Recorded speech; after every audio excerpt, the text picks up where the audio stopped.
Zayn Malik went from being a heartthrob to abusing his mother-in-law.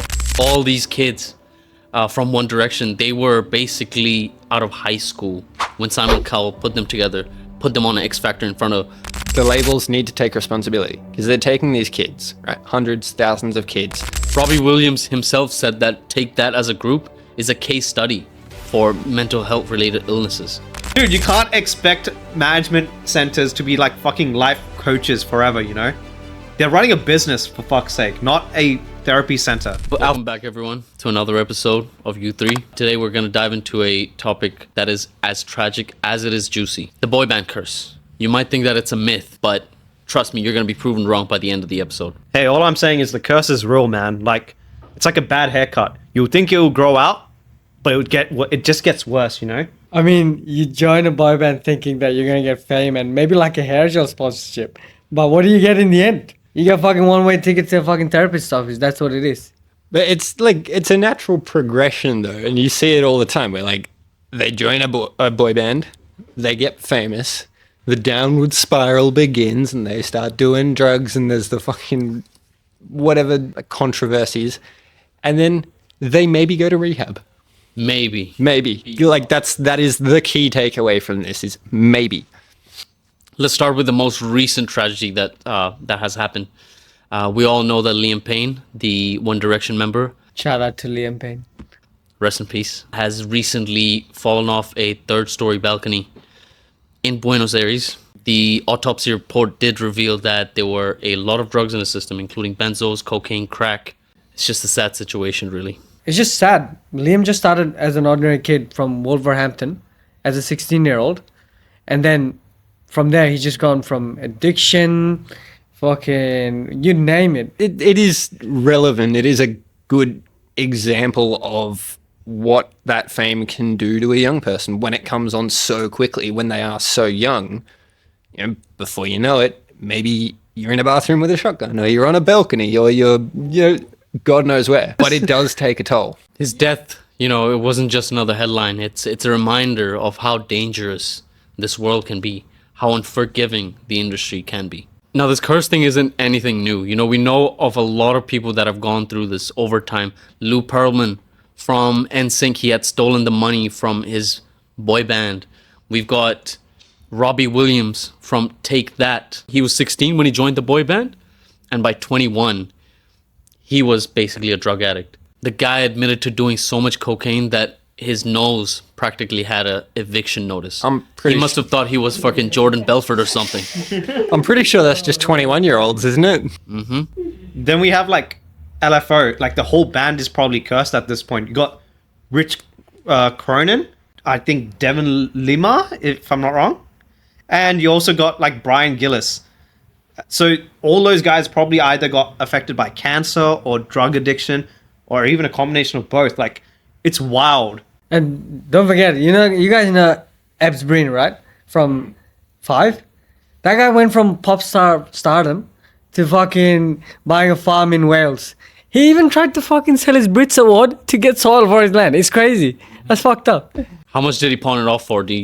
I wonder. $50. That's what $50. That's like what, half $50 and a pack of cigarettes. Hey, that's a pretty good trade deal. That's a great deal. That's Brits Award, fucking bad habit. But like, there are so many other stories. Do you guys remember? Was it 911? Like way back in 1995 or some shit. And you had like Lee Brennan with body image issues. You had like Spike, or was his name? Simon or something. He was agoraphobic, and Jimmy Lee was an alcoholic. And then you got other people like Michael Jackson was in a boy band. Jackson when he was a kid, and his dad got them into it, but his dad apparently was like hitting him and insulting him and like emotionally abusing him. Whoa, that's crazy. I didn't know Michael Jackson was going through all that stuff. I just thought like he just went from fucking black to white. That's what I know. No, his dad slapped it out of him. And all that abuse probably made him the king of pop. Hey, who knows? What, king so of I guess it does have an things? upside. Trauma is a hell of a motivator, man. It's good inspiration. I mean, I thought he was abusing kids as well. Well, that happened as well, obviously. Yeah, okay. I think there's a connection between balconies and peak pop stars, you know? Like Michael Jackson and the balcony scenario. I'm just saying. What was that? He like dropped a baby or some shit? Almost. Okay. That makes it better. Oh my god. It's like the industry has a playbook, man. Like they're gonna pick these young artists, they're gonna push them to the limit, make them work hard as they can, and then at the end of it, let them crash and just move on to someone new. It's as if the curses are like right in the contracts. Like instead of getting a lifetime of royalties, you get trauma instead. More trade deals. The devil is real. Signing your soul to the devil is real. Yeah. I think Like Ghost Rider. immortal technique again. Yeah, let's talk about how young these artists are when they enter the scene. One Direction is a prime example. All these kids from One Direction, they were basically out of high school when Simon Cowell put them together, put them on an X Factor in front of, a bunch of middle-aged women, but that's another story. Wow. They barely did their, high school exams when they had got out, and then they became famous overnight. Yeah, so just skip the exams. Just ditch and be famous. That's probably the best excuse. Oh, I can't do the exams. Yeah, Gotta go do I've it. got a tour. Right. At that age, I just barely got my phone, you know? It's not looking good, bruv. Man was trying to play with his wheelie, bruv. Yeah, I'm sure you're still addicted to that, brother. Oh, no. But hey, Keep it above the belt, Khaled. all jokes aside, though, like the pressure is insane at that age. Like you get thrown around like in front of fame, and you've been given all this money. You've been, in front of girls. You're in front of like fucking everything, and you're not even yourself. You're just being told what to do, what to wear, how to behave. Do's and don'ts, and you lose yourself. You don't know who you are. Like if at that age you're being told what to do, you're gonna lose your mind, literally. Like it's not just the fame, right? It's not just being popular or being famous. It's like the stark contrast in lifestyles. Like if you're One Direction before they'd finished high school, suddenly they're super famous. That's like you've just ripped them from this world and shoved them in that one with no understanding of what they're doing. There's no safety net. There's no nothing. And like Liam admitted that he would just often drink by himself because that was a coping mechanism. Wow, that sounds so sad. Just drinking by yourself, that's crazy. Yeah. Kind of lonely, yeah. At that age, too? Oh, Imagine yeah. that. Like, No, he had a girlfriend though. children. He had a girlfriend though. Uh-huh. Yeah, that's what I was gonna say. I was gonna say, like, with that much fame, you would probably have girls around you. Yeah. Like, how are you drinking alone? But I don't think being famous and having that many girls is a good trend right now. As you can see what's going on recently. baby oil. These 16-year-olds are testing me. That does bring up a fair question, though. Is it even ethical to thrust these young teenagers into a world of fame and music? What are you on about, bro? Fucking music industry don't even know how to spell the word ethical. It's Facts. just as soon as they see dollar sign, they're like cha-ching and sales and money, and they go crazy. They don't give a shit. That's capitalism, baby.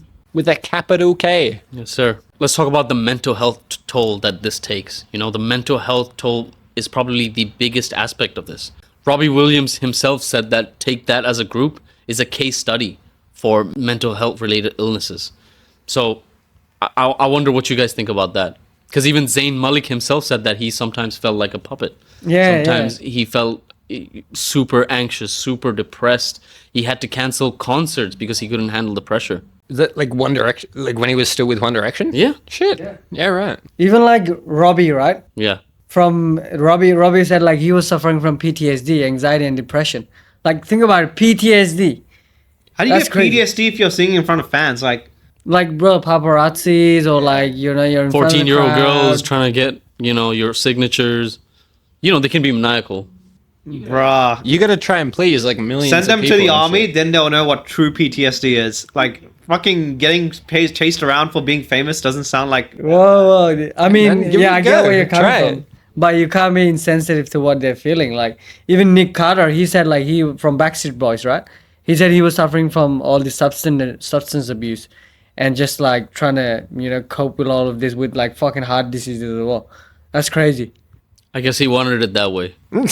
Oh, Jesus Christ. I want it that way. That's Oh, crazy. please don't sing the song. Yeah, please don't ever sing. It's ruining our reels, man. I listened to the music from some of the bands we've discussed today, like just searching boy bands. God, the music is fucking horrible. Well, Wait, it's not whoa, targeted whoa. towards. No, I know. I never liked Yeah, I Backstreet Boys understand that. in general. It's fucked up. NSYNC, what's that song that came on Deadpool? What was it? Oh yeah, bye bye bye. Bye Bye Bye. It's recently going popular. It's recently going viral. Yeah, I think it was like a remix version, no? Or is it like the popular one? But anyways. Yeah, yeah. It's in Deadpool. I enjoyed it in Deadpool. Not anywhere else though. Yeah, it's not like, oh, you're gonna see me looking up, oh, best NSYNC top 5. Top 5 NSYNC. Come on, man. I'm not putting that in my rotation. Top 10 boy bands of the 90s. Yeah, come on. No, but Harry managed to dodge a bullet though. Mr. Harry Styles. Harry Styles. The watermelon sugar somehow. high kind of styles. Yes, those kind of highs. Oh my god. He did say, like, after seeing the rest of One Direction sort of struggle, he sort of realized, all right, I need to go to therapy and I need to deal with this shit properly so that I don't end up in that downward spiral. Is the main reason for One Direction going different direction because they were all facing troubles like this? Like, They were all going in that one direction, yes, down. Straight down. Like an Eskimo Joe kind of situation, you know? Zayn Malik went from being a heartthrob to abusing his mother-in-law and being knee deep in lawsuits. So, There must hey. have been some awkward pillow talk afterwards, man. I'm just saying. Jesus. that's some good shit, right? That's some good shit. But for every Harry, there's probably a Sean and Richie, you know? Sean had a nervous breakdown when he was in 5. And he wasn't the only one as well. Like, almost every major boy band almost had one member who's dealt with this kind of issue. So what's being done? What's being done to help these people? Is it enough? Do you think we're doing anything for this? I think clearly it's not enough. Like, Famous Market has this amazing thing. Like, you get all these girls, women, you get freaking rich. But it's like a fucking, delicious apple. You eat it, and then you die inside slowly, as if you're getting food poisoning. You're shitting everywhere. You're just like, you're gonna die. What? It's like that. What orchard are you buying your apples from, brother? I would stop going there if I were you. Trying to give a metaphor, but think about it. Boom, dead. Fame is like that. It is more than just that, though. Like, you've got their families, you've got their friends, you've got the fans who ultimately are part of the problem. But these people do supposedly genuinely love the artists they're worshipping.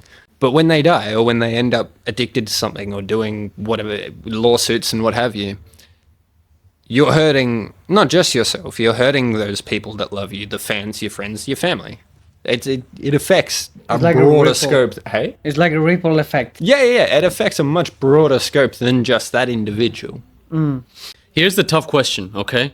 I've seen a lot of online debates about people saying guys like Simon Cowell, the managers, the people who actually bring them into this world, the people who make them famous, they should be held responsible for their actions.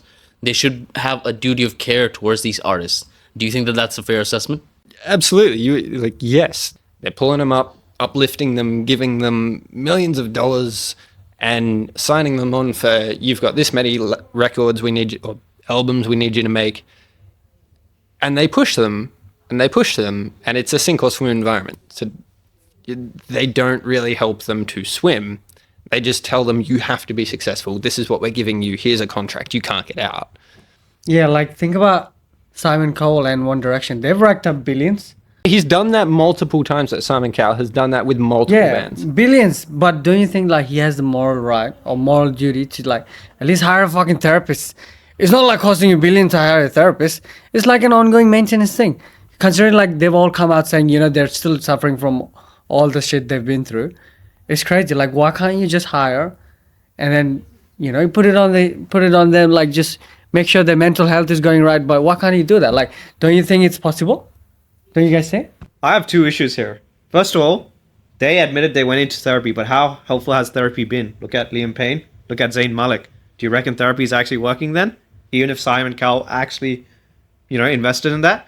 And my second thing is, when do we account for personal responsibility? Like, sure, management of duty of care does come into a certain degree. But when are we actually considering that these artists aren't exactly like, helpless kids? They're adults who actually make their own decisions. But like right in that, you said kids. Like these are kids who are picked up and brought into this world that they're not prepared for. And if you don't grow up in an environment where you learn to take care of yourself and learn to go to therapy and learn to process all this shit, as an adult, you're not going to be very good at it, and you're going to have to learn the hard way. So if you're going to take these kids out of that lifestyle, that comfort, or the lifestyle that is conducive to growing, then why not provide them with the resources to stay mentally sound, to stay emotionally stable? And let's not forget, like, these labels, they actually promote these kind of lifestyle, like, all that comes with it. So when things go south, you have a shared blame. Like, you can't just be pointing fingers. You know what I mean? Mate, just say no. Simple as that. Just say no. But you got to It's not that easy because you're in that mindset. You're in that environment. Like, everyone around you is doing it. If everyone around you is doing it, guess what you're going to do? You're going to do it too. sheep mentality. I'm just saying, you need to be Sigma right now. But, Okay, Jesus Christ. Okay. Like, you can't, okay, Mr. Willy, bruv. Top G mentality. dude, you can't expect management centers to be like fucking life coaches forever, They're running a business, for fuck's sake, not a therapy center. Alpha male Raja. Alpha male Raja. I'm just saying. Sign up to his course if to you learn can't- more about Alpha Male Raja. If you can't cope with that sort of hard lifestyle, maybe you're not meant for it. Like natural selection, baby. That's all I'm saying. I'm waiting for him to advocate for taking away all HR departments ever. I'm just saying, like, if you can't do it, might as well quit while you're ahead. I mean, that's a very defeatist mindset, I gotta be honest. Plus, there are exceptions as well. Like, Harry Styles is an exception. Don't you agree? Like, he seemed to be handling it pretty well. And therapy somehow worked for him as well. He took it very seriously. And he worked on it. Some artists don't do that. Like we said, Harry Styles is an exception. For every Harry Styles, there's a Sean Conlon, there's a Richie Rock. We already discussed this. So, don't you think that's a bit unfair to say that? Like it's like parenting, right? You don't just ditch your kid when the second they turn 18. Like that little shit still has learning to do, right? Like they still have growth. Yeah, I mean, well, if the managers, if the executives, they can be like, hey, we're one big happy family, and these artists are a family of ours. What are you going to do to help your family when they're in trouble? You're going to, you're going to try to uplift them. You're going to try to get them some sort of rehab, mental therapist, whatever, right? No, it kind of is like parenting though. Like you can't just ditch a kid when they're 18, right? They still have a shitload to learn. You don't just kick them on the street and think, good fucking luck. Like at 18, I was not prepared to leave my parents' house. I still had so many things I needed to learn. So like, there's a high risk of like mental trauma, of drug addiction, of any number of things, PTSD, whatever. You can't just leave that person out to dry. Bro, they might as well fucking given up their rights then if you're saying, oh, they can't cope with it or something like that. Or they could have signed an emancipation fucking shit in their contracts. Well, I'm just saying, like, where do you draw the line? At some point, they're all adults. They need to learn how to grow up and take control of their lives. It's unrealistic to be babysat all the time by the managers. If they do that, it's a bit like saying, oh, my manager's just taking control of my lives. I don't have freedom to choose. We're in the Matrix kind of thing. It's all a simulation. Still though, but like it wouldn't hurt to like have like a mandatory therapy session or like a check-in, you know what I mean? Just to see how their mental health is. Like we're all humans at the end of the day. You can't be like, oh yeah, fuck off, yeah, blah, blah, blah. But it's just like a daily maintaining ongoing thing. Like why don't you have a check-in session? Like everything has evolved. Why can't we evolve at the same pace as everything else is involved? For. That's what we literally talked about earlier. And this is like a throwback to our earlier episode, like our record label's just as evil. If they're not taking care of their employees, then okay, fine, sure. Yeah, but the industry has been profiting off of them forever now. Like why don't you change with the times? Just evolve with the time. It's a rat race. Every industry is ruthless. Like, I'm pretty sure your industry is ruthless, right, Khaled? What about yours? It's ruthless. Yeah. If you don't perform, you're gone. Yeah, if you don't perform, you're But gone. that's what I'm saying. Like I'm advocating. Why can't you take care of mental health? You're not, because they're not helping these people to do the job. They're not helping them to keep going. They're not helping them to do things properly or in a constructive way. They're going, pump out music for us, make back the money we gave you, and good fucking luck. Yeah. It would, but like, wouldn't you want that person to keep being successful, or this group to keep being successful? Because these problems are not unknown. We know they're happening. We know it keeps happening. Yeah, you can't just put a rug on it and expect it to disappear. They're still going and it's building up more and more. My point is saying there's a freedom of choice the artists have. Okay. So choose not to see that idiot, but at least have the company who, like, the bosses of these people that are running the show. Why would they not hire? It's like, oh, They don't have you the seem freedom to of be choice then. exhibiting symptoms of an unhealthy mind, of stress, of PTSD, of drug addiction. We have a therapist if you'd like. And remember, like, how Zayn Malik was like a puppet. Like, they don't have control over it. It's just like, do this, do that, don't wear this, don't say this, don't eat this, don't fart this. Like, it's just like fucking everything is under control. I am pretty sure he has a bit of control because No, they that don't, slap because- didn't come out of nowhere. All I'm saying is a degree of autonomy is there, and whatever sliver of that autonomy you guys are claiming, you have to take advantage of that. That's all I'm saying. Right. So I think we're split here. I don't think we're ever gonna come to a middle ground. No, we're getting to the bottom of this now. Yeah. I have invested so much in these companies. I need my profits. Okay. Are you sure that's the right direction we're trying to go at? Look, the truth probably lies somewhere in the middle. I do agree that there is some responsibilities from people who's, the executives and whatnot. But also, Liam Payne was 31 when he died, and he hadn't worked with Simon Cowell for years. Like over a decade, I think, right? Yeah, so is he fully responsible for that? I think if your Yep, background cuff is him. like, yeah.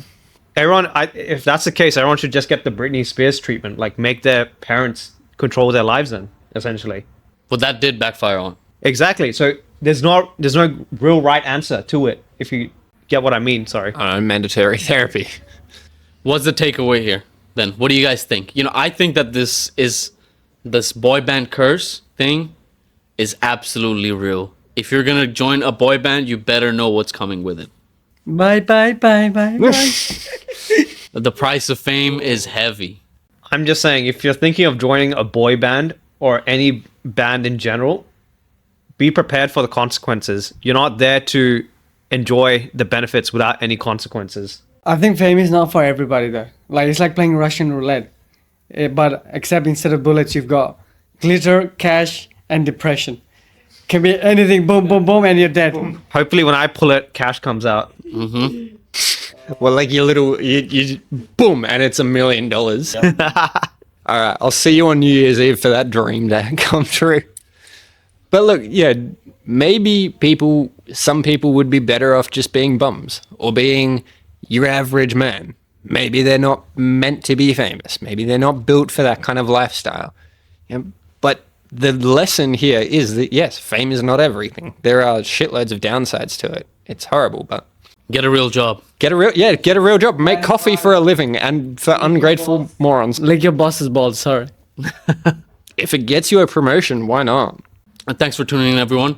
If you enjoyed the episode, please let us know. Please comment on what you want to see next time, and do watch our other videos related to this topic. We're on TikTok, Instagram, and Facebook, so make sure you like, comment, subscribe, and also promote it. Share it with your friends. And if you don't like it, comment. If you like it, comment. If you want to share it with anyone, go ahead. Do what you want. Don't forget, the world of music and the industry is ruthless. And if you want to get into it, you better have a therapist on speed dial. Or maybe just stay in your mom's basement, like don't do anything. You know what I mean? You can be that boring and that sad if you want. I'm gonna be successful.